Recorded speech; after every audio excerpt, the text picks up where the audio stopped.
കാക്കശ്ശേരി ശക്തിഭൈരവി ഹനുമാൻ സ്വാമി ക്ഷേത്രത്തിലെ ഉത്സവത്തിന് കൊടിയേറി. ഫെബ്രുവരി 2, 3, 4 തീയതികളിലാണ് ഉത്സവാഘോഷങ്ങൾ. മേൽശാന്തി രാജേഷ് കൊടിയേറ്റ കർമ്മം നിർവഹിച്ചു. നടക്കൽപ്പറ, മേളത്തോടുകൂടി ചുറ്റുവിളക്ക് എന്നിവ നടന്നു. ഫെബ്രുവരി 2-ന് ഹനുമാൻ സ്വാമി ഉത്സവം ആഘോഷിക്കും. രാവിലെ കലശാഭിഷേകവും വൈകിട്ട് 5-ന് രഥഘോഷയാത്ര, പൂത്താലം വരവ്, കൂട്ടപ്പറ എന്നിവ നടക്കും. ഫെബ്രുവരി 3-ന് ഗണ്ഡകർണസ്വാമി ഉത്സവം ആഘോഷിക്കും. രാവിലെ ക്ഷേത്രത്തിൽ വിശേഷാൽ പൂജകൾ നടക്കും. വൈകിട്ട് 4-ന് ദണ്ഡനിവേദ്യവും അടപുഴുങ്ങലും നടക്കും. ഫെബ്രുവരി 4-ന് ശക്തിഭൈരവി ഉത്സവ ദിനത്തിൽ ഉച്ചയ്ക്ക് 2:30-ന് ക്ഷേത്രത്തിൽ ആനയോടുകൂടി എഴുന്നള്ളിപ്പുണ്ടാകും. ആതിര, വടക്കുംഭാഗം കമ്മിറ്റികളുടെ പൂരം 4:30-ന് ക്ഷേത്രത്തിലെത്തും.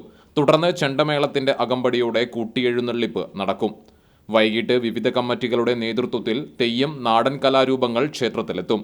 ക്ഷേത്ര കമ്മിറ്റി ഭാരവാഹികളായ ER Manoharan, Prasad Kakkassery, TK Sundaran, KR Raju, A Manoj, Praveen കളരിക്കൽ, സജീവൻ കരുമത്തിൽ എന്നിവർ കൊടിയേറ്റ ചടങ്ങുകൾക്ക് നേതൃത്വം നൽകി.